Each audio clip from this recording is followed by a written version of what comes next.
Buenas tardes, somos estudiantes del Instituto José Celestino Mutis.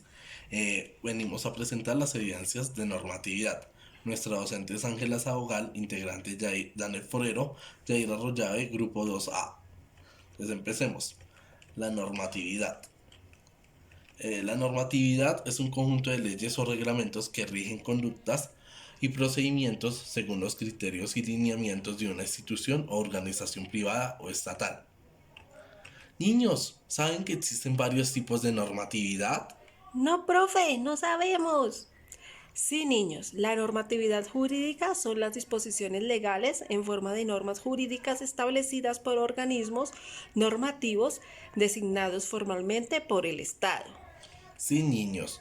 Las normatividades jurídicas pueden ser de varios tipos, dependiendo del ámbito que pretende reglamentar, como por ejemplo, La normatividad ambiental. Ella regula la explotación de los recursos naturales y la protección del medio ambiente. Esto quiere decir que es la encargada de proteger nuestra naturaleza, nuestros árboles, todo lo de la naturaleza. ¿cuál será la próxima? Sí, niños. Bueno, también tenemos la normatividad educacional, que es la que fija criterios para tareas, funciones, evaluación y acreditación del aprendizaje. Profe, tengo una pregunta. O sea, ¿es la que evalúa nuestro aprendizaje? Sí, María, esta evalúa nuestro aprendizaje de lo que hemos hecho a través del año escolar. Sí, niños. Entonces la normatividad, otra que tenemos es la normatividad informática. Esa establece criterios para la creación de sistemas informáticos. Sí, niños. También tenemos la normativa tributaria, que es la que designa las obligaciones en materia de impuestos en acciones comerciales. Sí, también está la normatividad laboral. ¿Ella qué hace? Pues ella vela por la seguridad, el higiene de los empleados de una empresa. Profes, ¿por qué es importante seguir normas?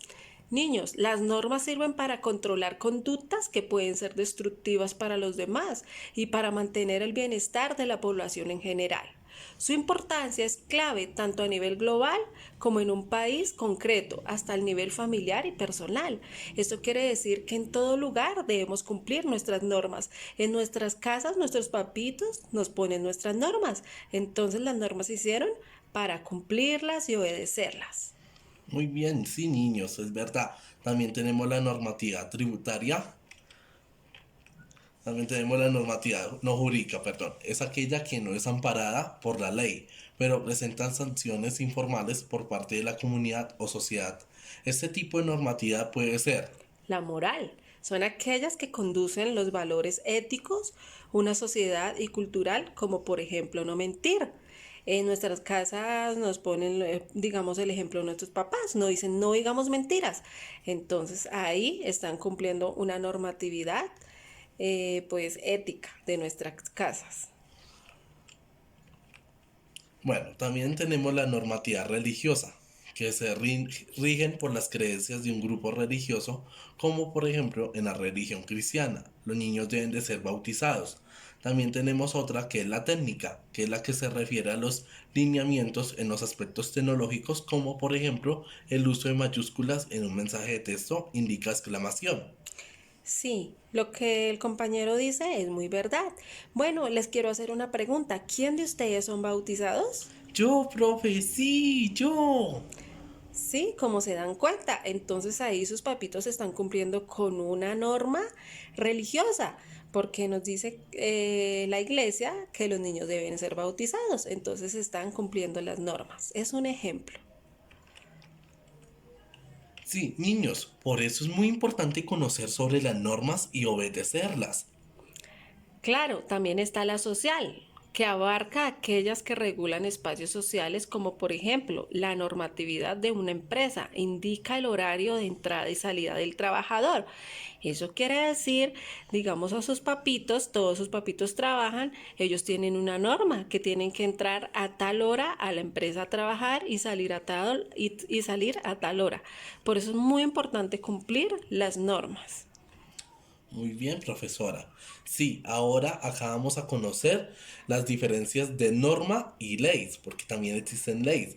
Entonces, mientras que la norma es la regla general mediante la cual se rigen los principios de conducta moral y legalmente aceptados ante la sociedad. Sí, como decía el compañero, la norma es eso, pero entonces la ley coge esa norma y ella es escrita, formalizada y detallada que protege la facultad de un individuo y lo obliga en sentido escrito a ser cumplida. Entonces la norma, cuando ya pasa a ser escrita, entonces se convierte en una ley. Sí, ahora vamos a hablar sobre los derechos que ustedes tienen. Entonces, uno de ellos es la vida, la integración física, la salud, la seguridad social, la alimentación equilibrada, su nombre, la nacionalidad, tener una familia y no ser separados de ella, el cuidado, el amor, la educación, la cultura, la recreación y la libre expresión de su opinión. Es muy importante porque ustedes pueden opinar lo que sienten, lo pueden decir, la expresión lo mismo, pueden expresar lo que ustedes quieren decir y hablar. Sí, así es. Todos esos derechos son muy importantes y todos los niños los tienen que hacer cumplir, en todos los niños.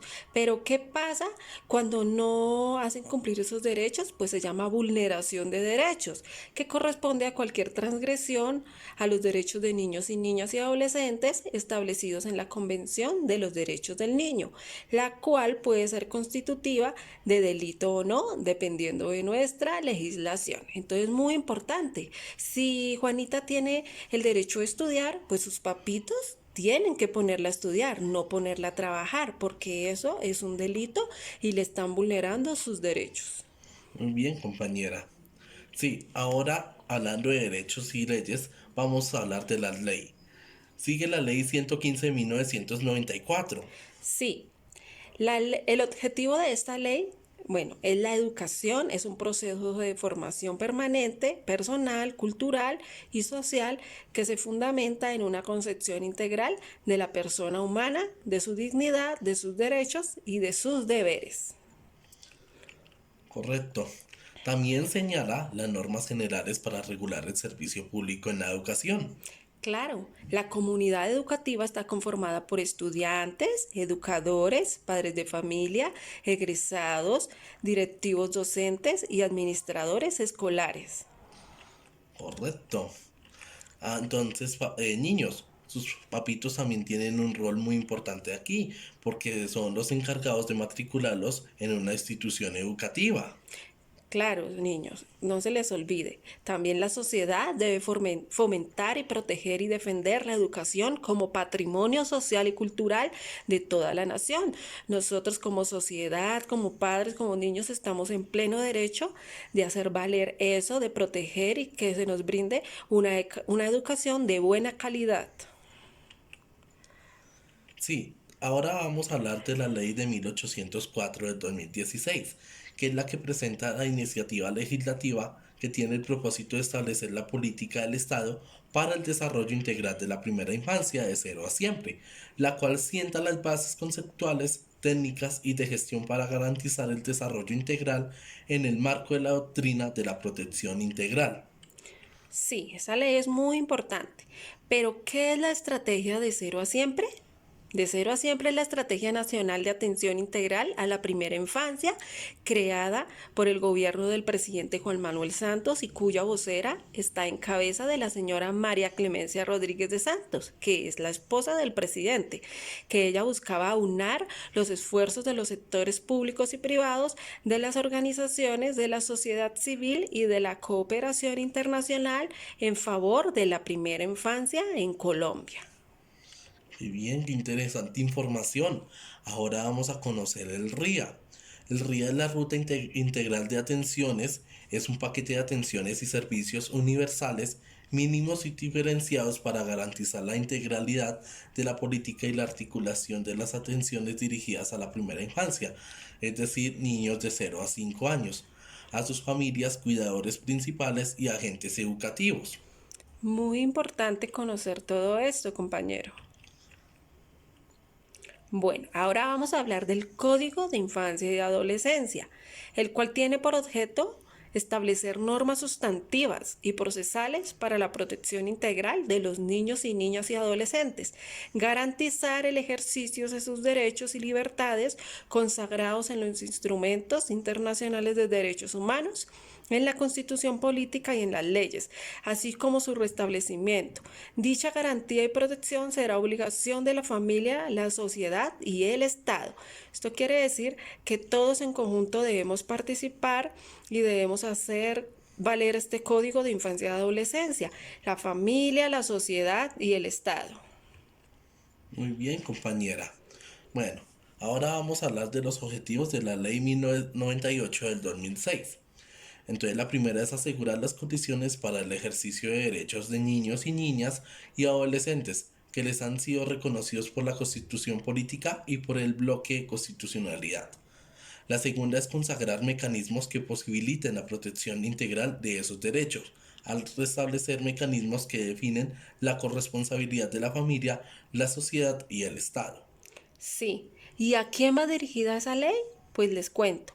En la ley 1098 del 2006 de la Ley de Infancia y de Adolescencia está dirigida a todos los niños y niñas como sujetos de plenos derechos hasta la edad de los 18 años y a aquellos que no obstante haber llegado hasta esa edad se encuentran bajo medida especial de protección a cargo del Estado, incluidos neonatos, primera infancia, adolescentes y jóvenes, sin discriminación alguna y bajo los principios universales de dignidad, igualdad, equidad, justicia social, solidaridad, prevalencia de sus derechos, intereses superior y participación en los asuntos de su interés. Sí, entonces recordemos que la normatividad es muy importante para nuestras vidas. En todo momento las necesitamos y sin ellas no habría la posibilidad de hacer que todo funcione bien. Por eso es bueno seguir normas y leyes. Sí, muy importante que desde pequeñitos obedezcamos nuestras normas, empezamos en nuestra casa obedeciendo a nuestros papás, cumpliendo las normas que ellos nos ponen y así cuando seamos grandes seremos unas personas de bien y todo funcionará bien y podemos tener una buena convivencia con las demás personas. Correcto. Entonces, para terminar, vamos a leer esta pequeñita frase que dice enseñar a los chicos cómo alimentarse a sí mismos y cómo vivir en comunidad en forma responsable es el centro de la educación. Sí, entonces esto quiere decir que nosotros como papás, como padres de familia, como docentes, tenemos la responsabilidad, bueno, hablando en el caso de los padres, no solo de enseñar a alimentar a nuestros hijos o darles comer, sí, claro, debemos enseñarles a alimentarse de una manera sana, pero también enseñarles a convivir en comunidad de una manera responsable, con normas que cumplan leyes. Nosotros damos ejemplo, tenemos que dar ejemplo para que ellos así nos sigan. Claro, eso es todo por hoy. Muchas gracias. Muchas gracias.